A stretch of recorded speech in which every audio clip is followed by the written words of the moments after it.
Hey everybody, Jason Bermas here, and what you're about to watch is part of that second hour that we do over at redvoicemedia.com/Jason, redvoicemedia.com/uncensored. I really do need your support over there. That's how we're going to keep this train moving. But this clip here, we talk about cybernetics, the Luke Arm, the Internet of Bodies, and even a family that got chipped after 9/11. Very important video. I hope you enjoy it. Now, if you're watching it on YouTube, you actually miss the first 13 minutes or so, okay? Because we just can't play that information here. However, if you're a subscriber over at Rockfin, thank you so much. You can go over there and check it out. Or please subscribe over at Rumble. Both of those outlets will have the full 13 minutes that you're missing on YouTube. So remember, guys, the links are down below to support. We do the Red Voice Media thing Monday through Thursday, 8 a.m. Eastern. And I love you guys for coming along with the reality rants. Version of a social credit system. Oh, yes, definitely. Yeah, that's highly probable.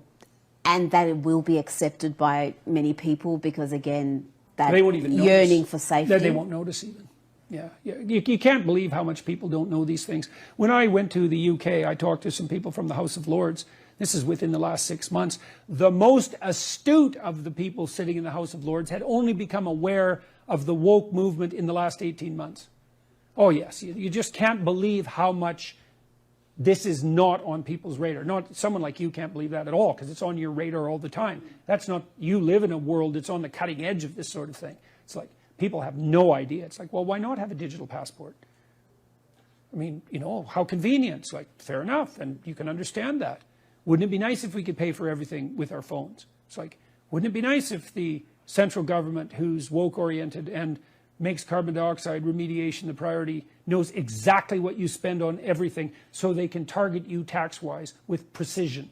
It's like, oh, didn't think about that. It's like, yeah, you sure didn't. And oh yes, it's highly probable. It'll be a miracle if we escape from that. You can see these signs of this everywhere. You know, when you go through airports now, there's a lot of automated barriers. You show your passport. It's like, well, these are automated barriers.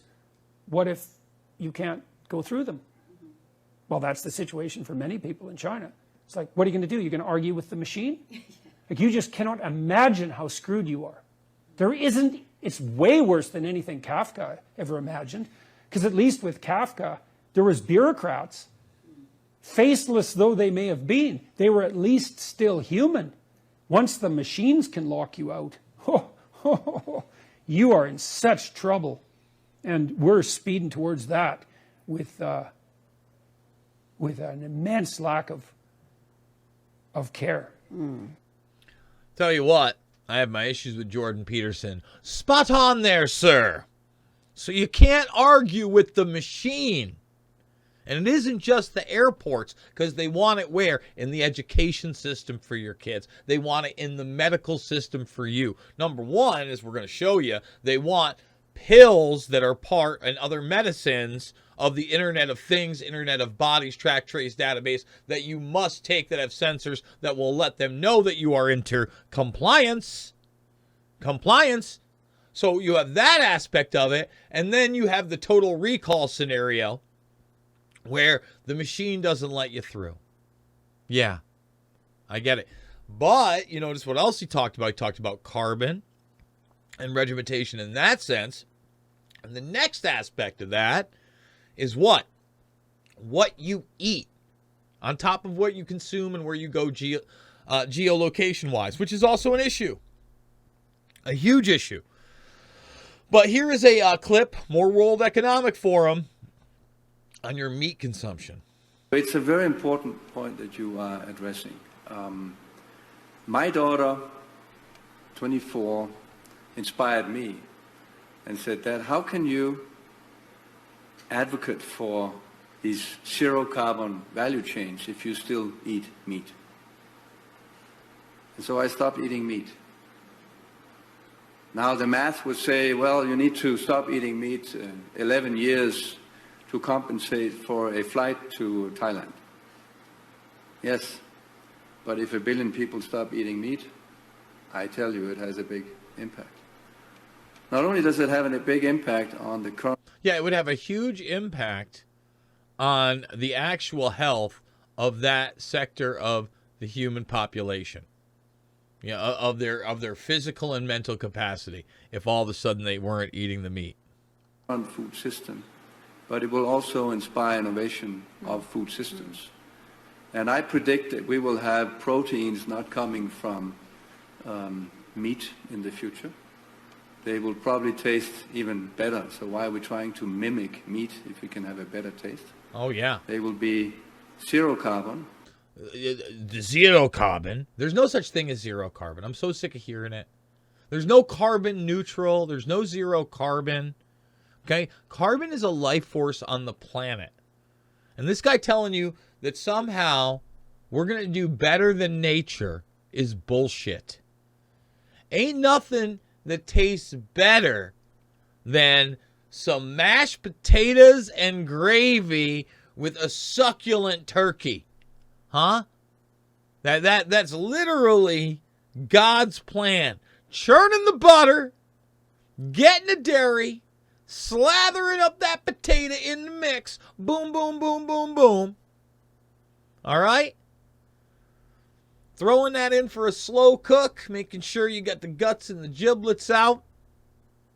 Yummy. Yummy. A little basting.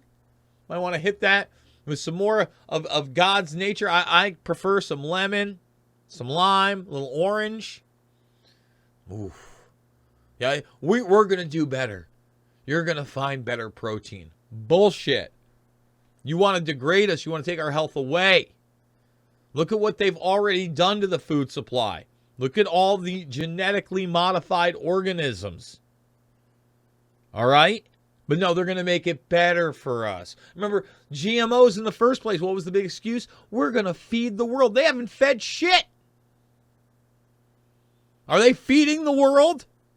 Have they stopped world hunger? They are liars.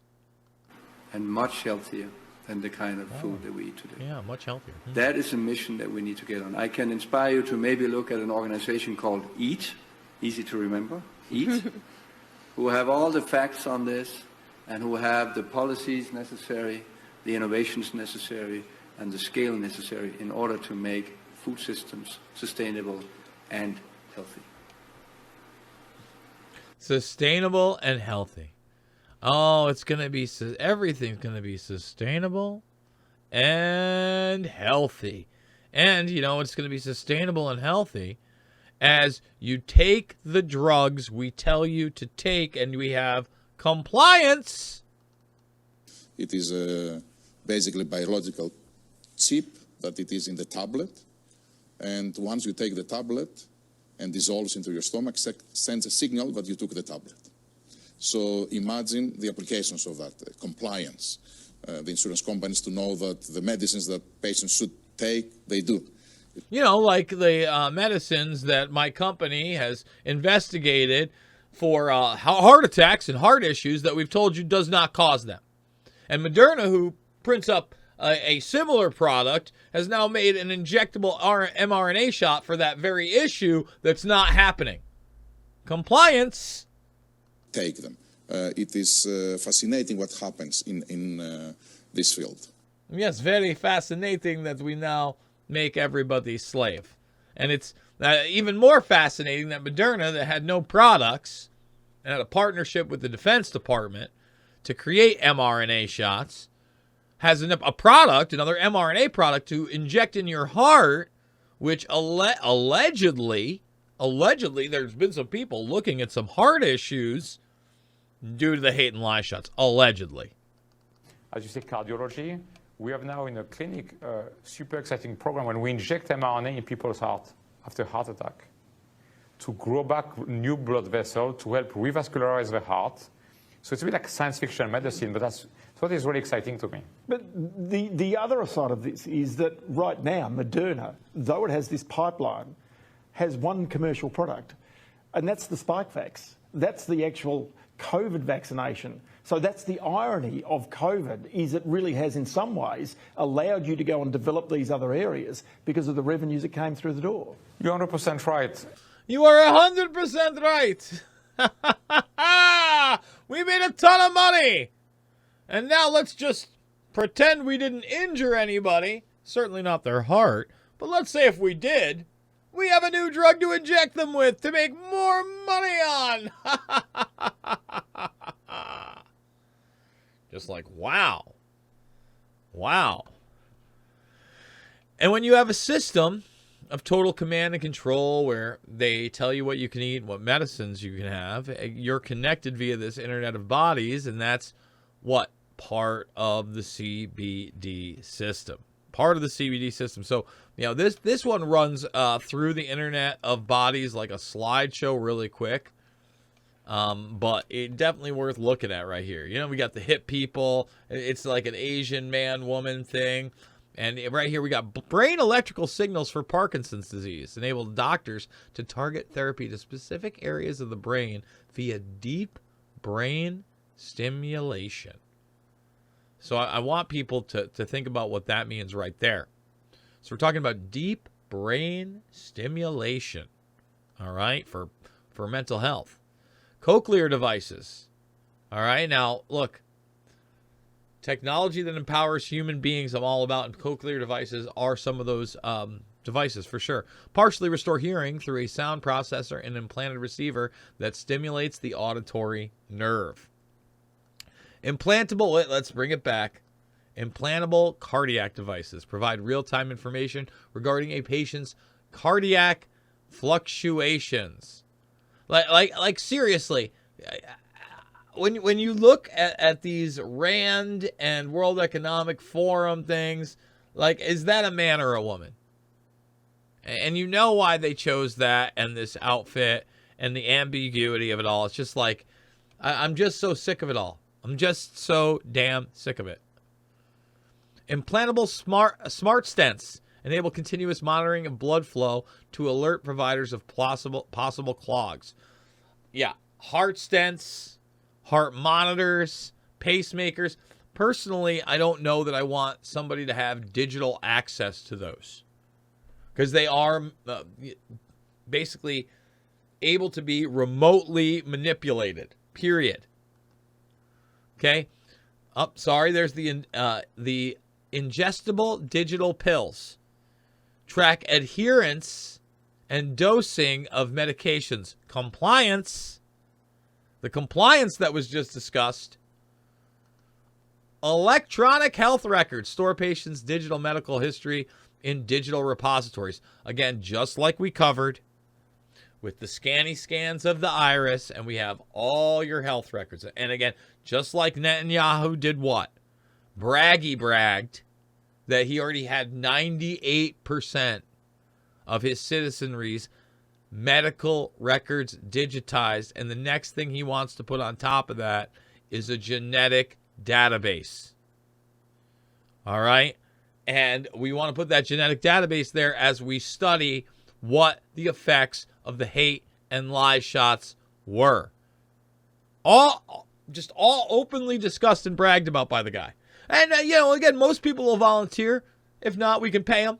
We can pay a few people, no big deal.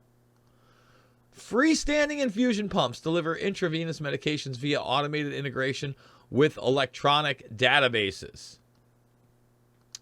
Okay? Sensor-equipped hospital beds.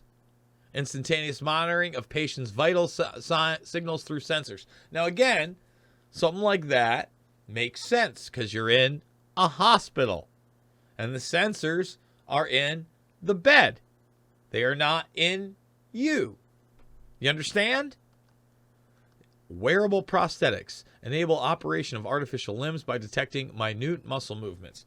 And once again, it seems like an interesting proposition. You want to empower people that have lost a limb. But I always go to the example of Annie Jacobson in her book on DARPA, discussing how you have the Luke Arm. You know what? Maybe we should bring up the Luke Arm. It's pretty amazing. We'll watch that clip or many. Not only do you have the Luke Arm, you have these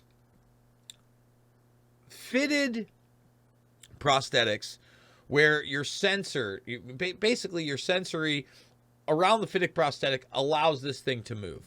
And let's see.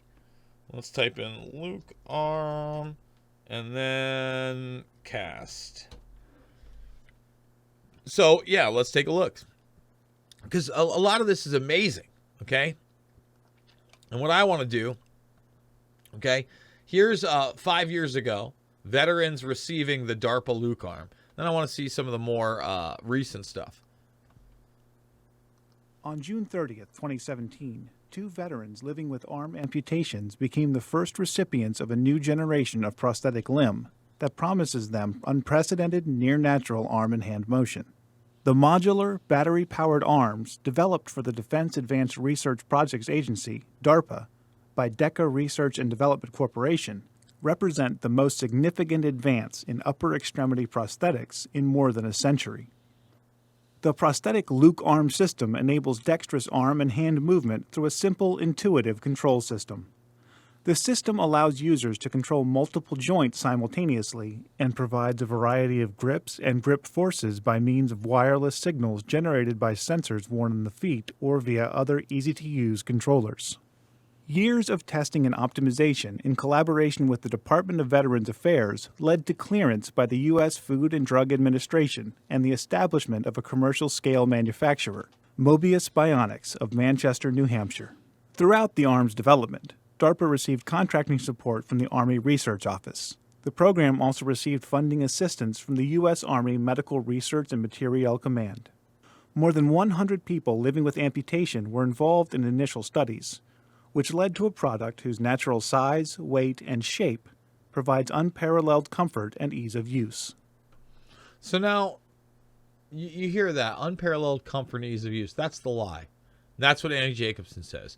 Yeah, well, the cameras are there, and they're shooting stuff, and they're getting ready for the media. Maybe you didn't see how awkward it was for him to try to drink that water.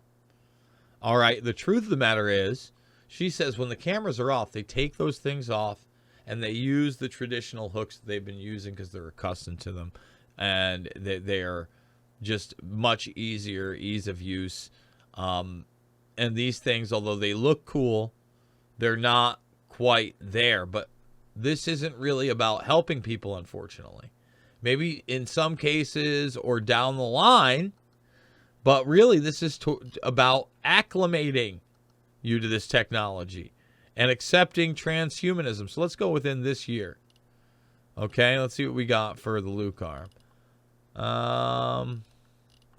Man, that's so weird that in the last year you don't see any of that. Let's go prosthetic arm.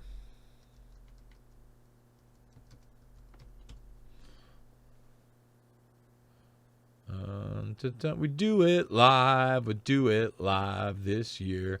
So that wired one's there.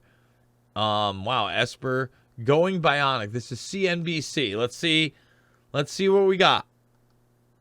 In development now, robotic prosthetic limbs controlled by your mind. Scientists tell us it's closer to reality than most people might think. There's a new technology called artificial touch. It uses electronic sensors to help people who've lost limbs actually feel things again. Let's say you lose an arm in a car crash. With this new technology, when you go to pick up your phone with your prosthetic, you'll actually feel that you're holding something. Essentially, the sensors use vibrations to restore sensations. And scientists say this technology is just the beginning. On miracles in the works, here's CNBC's Meg Terrell. Most of us take a handshake like this for granted, but not former Army Sergeant Garrett Anderson from Champaign, Illinois, who lost his right hand back in 2005. While serving in Iraq and out on patrol, Sergeant Anderson was hit by a roadside bomb. The shrapnel came up through the vehicle, it severed my arm and broke my jaw in 7 spots, and I have a mild traumatic brain injury. Today, he uses this, a fully robotic prosthetic. Bionic limbs like these work by receiving signals from the user's own muscles. It's super light, super strong. Adil Akhtar is the creator of the Ability Hand and CEO of Psionic, a small startup outside of Chicago. It's actually detecting all the different positions I'm making with my finger. The latest model, armed with human-like movement, quick reflexes, and engineered strong enough to withstand even an arm wrestling match. And it takes a lot of strength to withstand the forces of arm wrestling, and so we designed the Ability Hand to be that strong. But what makes the Ability Hand different is it provides touch feedback to the wearer. We have touch sensors that relay that information back to your brain through a vibration motor so that when you actually touch an object, you can feel it. Users are now able to feel the difference between holding something gently and crushing it. A distinction Sergeant Anderson appreciates deeply, now finally able safely to hold his daughter's hand. It was kind of surreal, that sensory feedback of her touching my hand and feeling the vibration through the prosthetic. It was kind of neat because obviously I could never feel that. Today, bionic limbs like these are in their infancy, limited to just simple vibrations. But more complex sensations like temperature and even texture are on the horizon, researched by scientists across the country. What we need to do next is convey the information that the sensors record back to the user in a natural and intuitive way. Dr. Levi Hargrove, scientific chair at the Shirley Ryan Ability Lab in downtown Chicago, says in the future, implanted devices will be able to stimulate the nerves directly, harnessing the power of artificial intelligence to more fully merge man and machine. To more fully merge man and machine through implantable devices. The field of AI is just accelerating so quickly. You hear of self-driving cars, industrial control robots. They all use these algorithms. The importance of AI is going to be absolutely critical to unlock the potential of these limbs. And that's why we continue to cover this type of technology. All right, let's go back to the Internet of Bodies slideshow video here. Just did a little break on the wearable prosthetics. And then here are the seizure monitors. Okay, continuously monitor. And again, that's something that could help empower humanity, no doubt about it. Attention monitors. Now here, monitor the user's attention by tracking brain activity and eye movements. So thought patterns, all right, how they feel. This is where it gets spooky. Is that empowering? Attention monitors. Oh. Especially when they tell everybody they have ADD or ADHD. Oh, we'll solve that with attention monitors. Pay attention. Body implanted sensors monitor and track biometrics just everywhere. Again, chips gone wild. Lumi. The DARPA program. Clothing with sensors. Record body temperature and adapt to keep the wearer comfortable. Micro sensors in your clothing. Internet-connected scales. Track and analyze fluctuations in body weight, body mass index, and water weight. So, when you have these biomimetic devices, when you have these tracker devices, when you have these sensors, we'll send it up to the cloud. They love to talk about the cloud, and they will have a direct line of sight into your real-time biology. Let me repeat it. Your real-time biology. Wow. Let's go back. Implantable microchips. Again, you start talking about it. Oh, they're going to microchip you, Jason. Store information, open doors, and pay for goods. This is tech that's been around for 20 plus years commercially. You know, from chipping your pets with a geolocator to the family that chipped themselves after 9/11. You know, maybe I got to play that clip. I believe that family went through some tragedies afterwards. Family chipped after 9/11. I think it was on the Today Show. They were just so happy to do it. Okay. Let's see. Let's type in microchip, because that did not come up, believe it or not. we'll get it because we're doing it live. So let's see if Google has something else there. So I typed in family microchipped after 9/11. Not there. Let's go to DuckDuckGo. Let's do a little ducking, go. Hit that. Family microchipped. Florida family takes computer chip trip. Just right there. CBS News. I'm going to guess that that's got to be it. May 10th, 2002. And that is it because I remember this person right here. What's the family? It's the Jacobs family. So let's see. Jacobs family microchipped. Let's see if that YouTube, the lords of YouTube, will give us microchip. Man, it just not there. Let's see. U.S. tech company. That's only from 5 years ago. There's human microchipping from 3 years ago. I want to go back to 20 years. That's what I want. Let's go here. Let's just do a whole Googling. And let's then go to, because here you're finding it. Let's see if the video's right there. Here it is. The Vera chip on the Today Show 2002. You may remember when we had the Jacobs family here on Today last month, they announced they'd be the first family to be fitted with the Vera chip. It's a tiny computer chip that can be implanted in the body and then scanned for personal and medical information in emergency situations. Well, they're back this morning to have the procedure done. Jeff, Leslie, and Derek Jacobs are joined by Dr. David Wolken. Good morning to all of you. Nice to see you. Good morning. And Keith Bolton of Applied Digital Solutions joins us as well, right, Keith? Good morning, Katie. How nice to see you again. Nice to see you too. Briefly, for people who might not be familiar with this technology, can you just describe what the Vera chip is and how it works? Take your slave chip after 9/11. We scared you so much you did it on TV. Take your slave chip. It's 20 plus years old now and we're still talking about it. Internet of Things. Yes, Vera chip is an advanced verification system.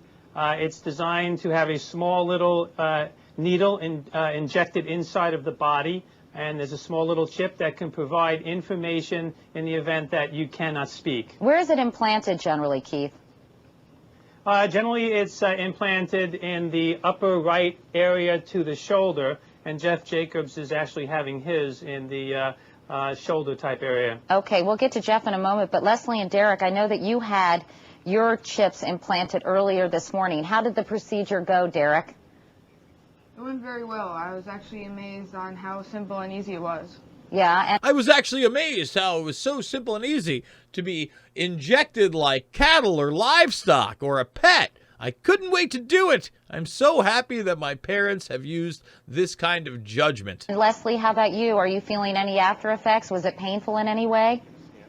Oh, no. It was incredibly simple. I felt absolutely nothing, and I feel great. In fact, I know, Leslie, that, well, Derek, first of all, is sort of the catalyst behind this. He saw the Vera chip on the Today Show, and I understand he started pestering you right away. But it really will serve a very useful purpose for your family, Leslie, because I know that your husband, Jeff, was taken to the emergency room in 1995, and doctors asked what medications he was on, and you had a difficult time remembering, right? And now you can just scan the chip, but you don't even need that anymore. Because now we got your biometrics. You're part of the World the World Food Program or one of these other bullshit programs. You don't even need it. We'll just take your iris scan. We'll have all your whole digital identity there. We'll incorporate it into a financial system. It's great. Oh, yes, he's been rushed many a times, and he's on over 10 medications, had cancer, numerous complications. It's just too much to remember, and with the Vera chip in the scanner, instantaneously they will be able to access all this information. Derek, tell me why when you saw this you thought, you know, I have to have my family get this ASAP. What was it about it? Well, technology is my life, and this is a great technological advancement. And also, I thought that it could help my dad because, as my mom said, we have gone to the emergency room many times with him, and a lot of times he's in too much pain to answer any of the questions that he had. And since his medications change often and his medical history is so long, me and my mom can't remember it, so the Vera chip will be able to tell them concise information about his history in only milliseconds. All right. Well, I know that Jeff is about to have the procedure done, and Dr. Wolken is here, Dr. David Wolken, a surgeon who your family knows. Dr. Wilkin, why don't you go ahead and implant the chip and just show us how this works? Just put it in. Okay, well, Jeff's already been prepped with a sterile field, and he's been infiltrated with a xylocaine to numb the area up. Can I have the chip, please? This is the insertion cannula, and we have to take the piece of tape off. You know, does this not remind you of all the hate and lies shots as well? Just, I mean, the crazy amount of repetition of propaganda. You got the families. We're going to keep people safe. Oh, the doctor, he's the authority.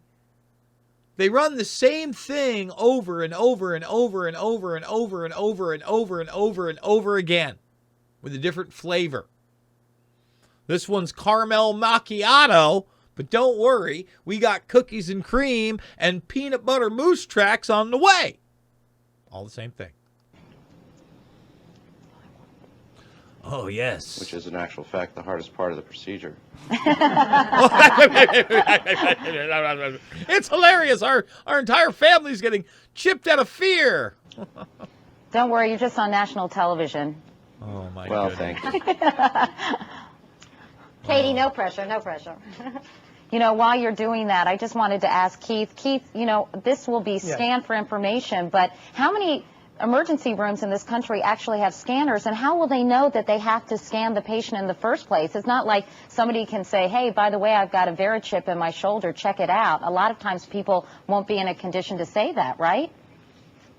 That is probably correct. However, we have spoke with many hospitals, and quite a few hospitals in Florida will have already agreed to take the scanner. As far as the procedure, we will give a particular card that would be in a wallet. In the event that they do not see the card, then the medical attendant will either ask you to have a chip, or we hope that the natural procedure would be to just scan over the particular area of the body so they can have that valuable information quickly. You gotta love how they would have the wallet and the information there, you know, which if you did, you wouldn't need the chip in the first place. Oh, weird, odd, strange, crazy, kooky, I know.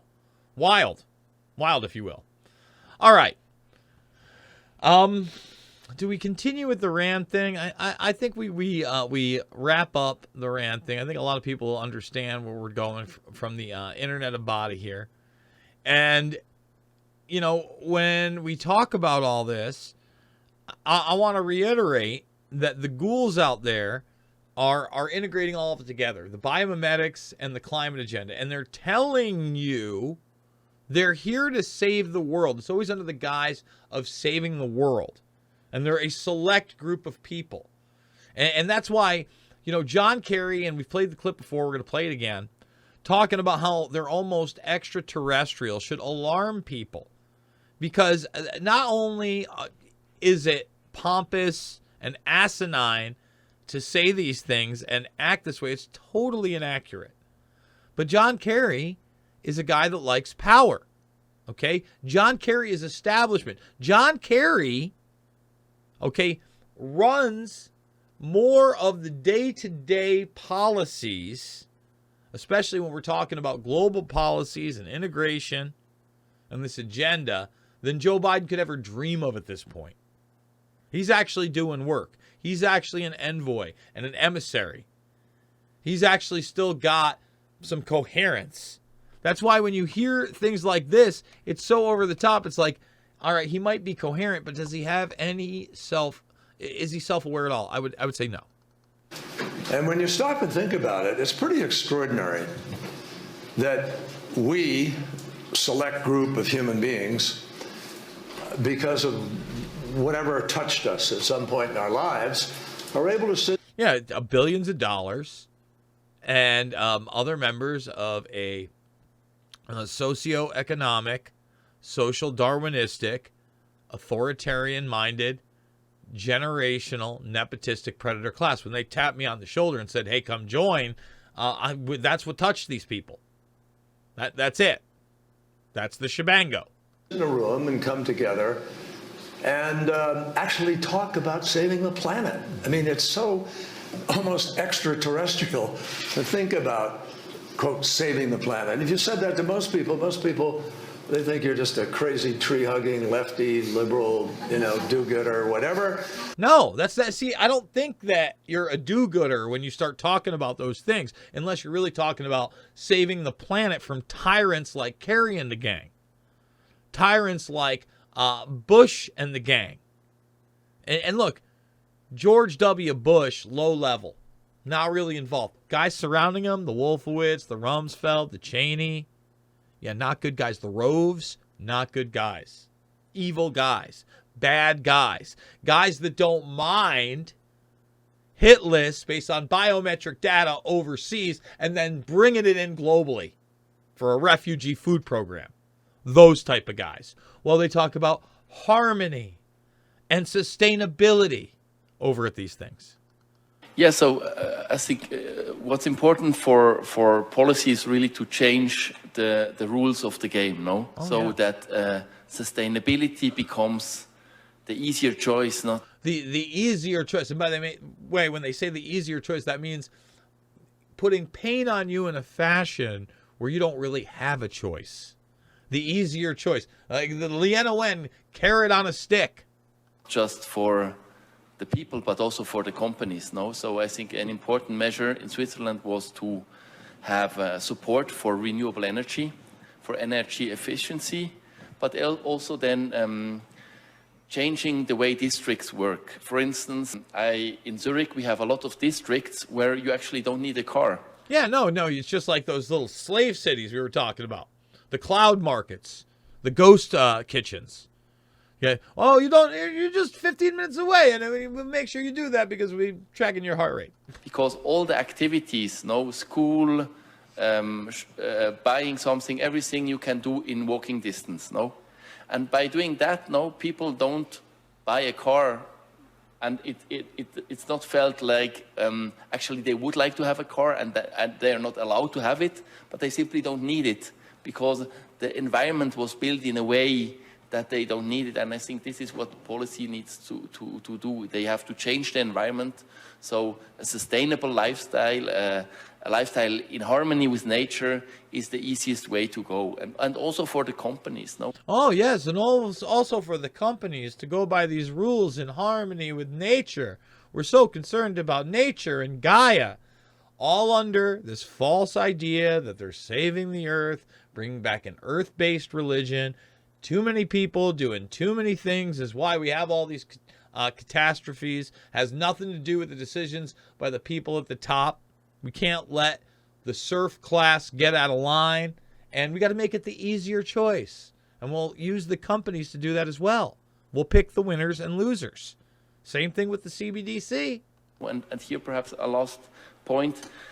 I really like what you said on following through. We had all these nice commitments. We had the Paris Agreement. We also here at World Economic Forum have every year very nice commitments. What's important is really to follow through and also to shed the light. Sometimes you're very critical with those who are acting. Say there are, and we need to be critical, and see that there's no greenwashing. But no greenwashing. The whole thing is greenwashing. We should also put the light on those who are not acting. And I think policy needs to try, and I think, for instance, Biden's suggestion that the government only buys with companies who commit to Paris, who commit to science-based targets, I think that's a smart policy. So that policy tries to leverage also the action from companies and somehow gets all companies to act. Yeah, no, that's exactly what they're trying to do. It's called eco-fascism. It's called globalism. They call it harmonization. But once again, it's this cycle where you circumvent the laws of nation states and you put in this corporate regulatory system that allows you to manipulate the entire social and economic infrastructure of these places so they bend the knee to the will of the monsters at Davos. I think this is a smart way to do politics. Oh, yeah, in the end, policy needs also to be smart because, again, we need to have the buy-in from all the population, else we are not re-elected and change is not happening. No, so it needs to be smart policy, which is at the same time also transformative. No. Oh, transformative and smart. Then we must be reelected. I don't know how much they're worried about the re-elections. This is, you gotta love how this is COVID-19, the Great Reset. Did you see that? It starts out literally with like the eye symbolism tunnel. and it gets into like NASA too. Like, oh, let's get right into it. Isn't that lovely? The World Economic, that's the thing, yeah. Right there it is right there. Look at that. And this is their Great Reset, guys. Digital World Economic Forum. I mean, you gotta love like the dystopic cloud-looking city, and then the futuristic-looking city, and there it is, NASA in space. COVID-19, the Great Reset. Briefing for a new book from the forum, COVID-19, the Great Reset. I'm joined here in our studios in Geneva by the authors, Thierry Malloret, a former forum colleague, and by Professor Klaus Schwab, who is the founder and executive chairman of the World Economic Forum, and also by my colleague Sadia Zahidi, who leads the economic and societal work here in Geneva.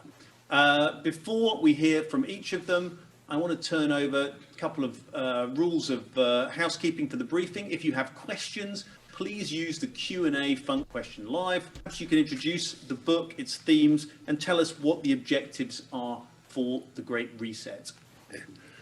Welcome, everybody, and thank you, Adrian. Let's first look at the impact COVID-19 probably has. We don't know yet the final outcome of this pandemic. So there's a lot of uncertainty, but we know already that it will have a changing effect, changing on economies, societies. It's not just to be compared with the economic crisis which we had to pass through 10 years ago. The effect will be much similar to World War, and actually all countries in the world are affected. So again, 2020 is like, no, this is going to be, we're doing this. This is like World War style stuff. Lovely, lovely, Klaus. So if we look at the impact, of course, we first see the impact on global economic growth. Even in the most optimistic estimates of the IMF and OECD, we will be back to the output level of the end of 19 only at the, in the best case, only at the end of 21. So look at the debt which we are loading on our shoulders. The world. Again, now we must need stakeholder capitalism. Notice a lot of this stuff is economic, again, because it's a planned economic implosion eventually to bring in the fourth industrial revolution, to bring in the central bank digital currency. World was already indebted at an amount of over 300% of GDP. Now, the rescue programs of the governments represent another $10 trillion, which will be added to our debt load and will have to be, in some way, be repaid by future generations. I'm also, of course, looking at the unemployment, which and the impact on livelihoods. We know many people, according to the ILO, about 50% of people in the world will be affected, combined, taking the combined effects of COVID-19 and the fourth industrial revolution. And finally, not to forget the figures. I mean, we look at the statistics, we see more than 500,000 people who have died. Just imagine the personal tragedy which is behind all those cases. So we have to be very careful not just to look at the figures. Look, the bottom line is they exploited and caused those type of deaths. They're the ones that suppressed the real medication and treatment. They're the ones that pushed the lockdowns, the hate, the lies, the masks, the injectable bioweapons. Now, when we look at COVID, I think we should distinguish between three phases. We have the three R's. Restrain, which means to fight the virus, the hot phase. Most countries are in today. Then we have recover, to go back to a kind of new normal. And finally, the reset, which means to define and to design the strategies which should lead us in the after-corona phase. What is the objective? What kind of world do we want to build? What do we know? What did we learn?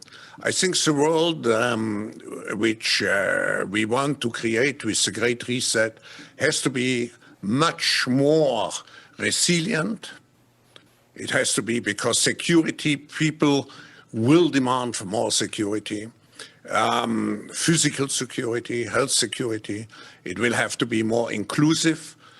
We had already a big gap before the crisis started. This gap will be tremendously increased. So if we want to avoid some kind of social revolutions, and we have seen the signs of anger on the streets already the last weeks. So we have to address this issue to create a stronger inclusiveness. When they say inclusiveness, that means that we have to bring the tyranny to more people. That's all they want to include.